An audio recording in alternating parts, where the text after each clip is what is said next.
2 दिन पहले एक व्यक्ति अपनी प्रेमिका को लेकर घर से फरार हो जाता है। 2 दिन बाद वो हॉस्पिटल के अंदर पहुंच जाता है और वहां जाकर जब डॉक्टर साहब उसका चेकअप करते हैं, कोई नर्स उसके पास आती है तो एकदम से वो चीख जाता है, हर किसी को पहचानने से इनकार करता है और वही लड़की भी उसके पास पहुंचती है जिसके साथ वो फरार हुआ था। उसे देखकर भी वो घबरा जाता है। उसके साथ में ऐसा क्या हुआ जो इतना डर उसके अंदर बैठ जाता है, वो हर किसी को देखकर चीखने लगता है, चिल्लाने लगता है और हर किसी से माफी मांगने लगता है। दोस्तों, अगर आप भी पूरा मामला सुनेंगे तो आपके पैरों तले जमीन खिसक जाएगी। आइए दोस्तों, जानते हैं पूरा मामला क्या था, किस वजह से उस व्यक्ति के अंदर इतना डर पैदा हो जाता है। जय हिंद, आप देख रहे हैं APH न्यूज राहुल रावत के साथ। तो दोस्तों, आज की जो मैं हकीकत की घटना आपको बताने जा रहा हूं, हरियाणा के करनाल की है। यहां पर एक चांदनी चौक इलाका है। ये चांदनी चौक इलाके की हकीकत की घटना है। यहां पर अजय नाम का एक व्यक्ति जिसकी उम्र होती है 45 साल और उसके 7 बच्चे होते हैं, वो अपनी पत्नी के साथ बड़े आराम से घर में रहा करता है, दिहाड़ी मजदूरी का काम किया करता है और अपने घर परिवार की गुजर बसर किया करता है। 20 जनवरी 2023 को अचानक वो घर से गायब हो जाता है। ना तो वो अपने काम पर पहुंचता है और ना ही उसका आता पता कहीं होता है। उसका जो फोन होता है वो भी स्विच ऑफ हो जाता है। इस पर पत्नी बहुत ही ज्यादा परेशान हो जाती है। इधर उधर कई बार फोन करने की ट्राई करती है लेकिन कहीं भी उसका आता पता नहीं लगता। फिर अपने मायके में अपने पिता के पास फोन करती है, पर ही पिता अपनी बेटी से कहता है कि बेटी, हमारी जो छोटी बेटी है वो भी घर से फरार है। मुझे लगता है कहीं ऐसा ना हो दामाद हमारी बेटी को लेकर यहाँ से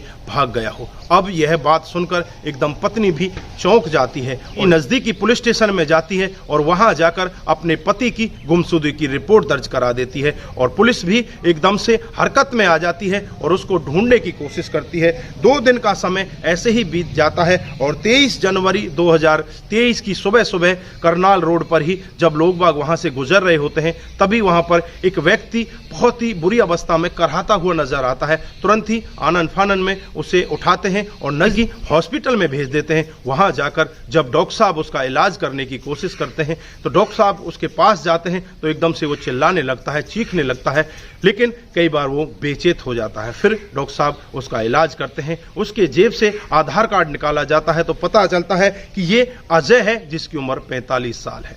अब तुरंत ही अजय की पत्नी को खबर दी जाती है। अजय की पत्नी भी वहां पर पहुंच जाती है और तुरंत ही पुलिस वहां पर पहुंच जाती है। पुलिस जब अजय से पूछताछ करने की कोशिश करती है तो अजय कुछ भी नहीं बता पाता। वो एकदम से डर जाता है, सहम जाता है, पता नहीं उसके अंदर ऐसा क्या हुआ है। जब डॉक्टर साहब से बात की जाती है तो डॉक्टर साहब बताते हैं कि इसको ऐसे तो कोई चोट दिखाई नहीं दे रही, लेकिन इसके अंदरूनी पार्ट में बहुत ही ज्यादा चोट है। इसके अंदरूनी पार्ट पर किसी ऐसे हथियार से चोट दी गई है जिससे कि इसे बार बार बहुत ही ज्यादा पेन हो रहा। पत्नी होती है यह सब वाक्य सुनकर एकदम से परेशान हो जाती है और घर वाले भी बहुत ज्यादा परेशान हो जाते हैं कि ऐसा इसके साथ में किसने किया है। अब जैसे ही अगले दिन 24 जनवरी को उसको होश आता है और होश में आकर जब उससे बातचीत की जाती है तो एक बहुत ही चौंकाने वाला खुलासा करता है। अजय बताता है कि 20 जनवरी को मैं अपने घर से फरार हो गया था और जो मेरी साली है जिसके 2 बच्चे हैं, मैं उसे बहुत ही ज्यादा प्यार करने लगा था।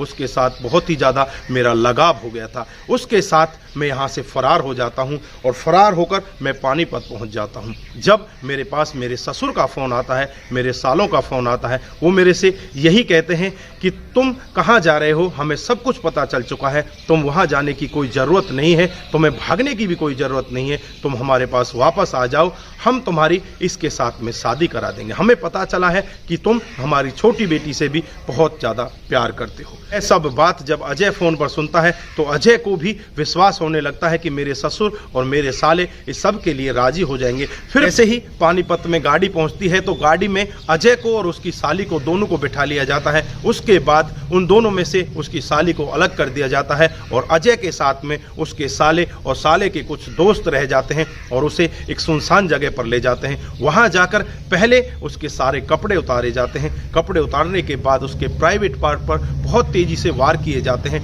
डंडों से उसे पीटा जाता है, डंडों से उसे छेदा जाता है। उसके बाद वो वहीं पर नहीं रुकते, उन उनमें से 2 लड़के उसके साथ कुकर्म करते हैं, 2 लड़के उसके साथ गंदा काम करते हैं। उसके बाद उनमें से ही एक लड़का उसके मुंह पर पेशाब कर जाता है और उससे कहता है कि इस पेशाब को तुम्हें चाटना होगा। उसके बाद उसकी नाक भी रिगरवाई जाती है। उसके अंदर इतना ज़्यादा भय बैठ जाता है कि हर किसी से डरने लगता है, हर किसी को देखकर चीखने लगता है, चिल्लाने लगता है। वही सब उसके साथ हॉस्पिटल में भी होता है। जब ये वाक्य बता रहा होता है तो बताते बताते वो रोने लगता है और उसका शरीर मानो बहुत ही तेजी के साथ कांप रहा होता है। अब पुलिस तुरंत ही हरकत में आ जाती है और जो ससुराल पक्ष में होते हैं सभी लोगों के खिलाफ मामला दर्ज कर देती है और मामला दर्ज करके उनकी तलाश में लग जाती है। जैसे ही उनके घर पर जाया जाता है तो घर से सभी लोग फरार होते हैं। पुलिस का दावा है कि जल्द ही उन लोगों को गिरफ्तार कर लिया जाएगा। दोस्तों, आप लोगों ने देखा किस तरह से एक व्यक्ति अपने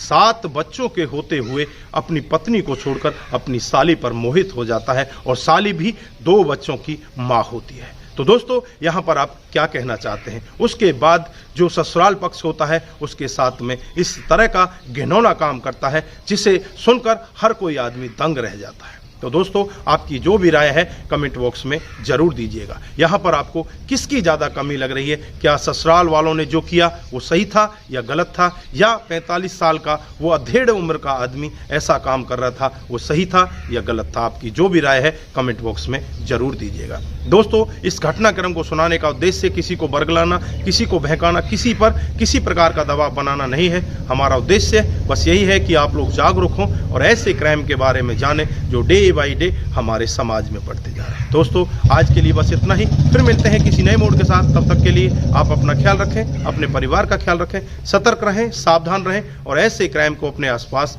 ना होने दें। नमस्कार, जय हिंद, जय भारत।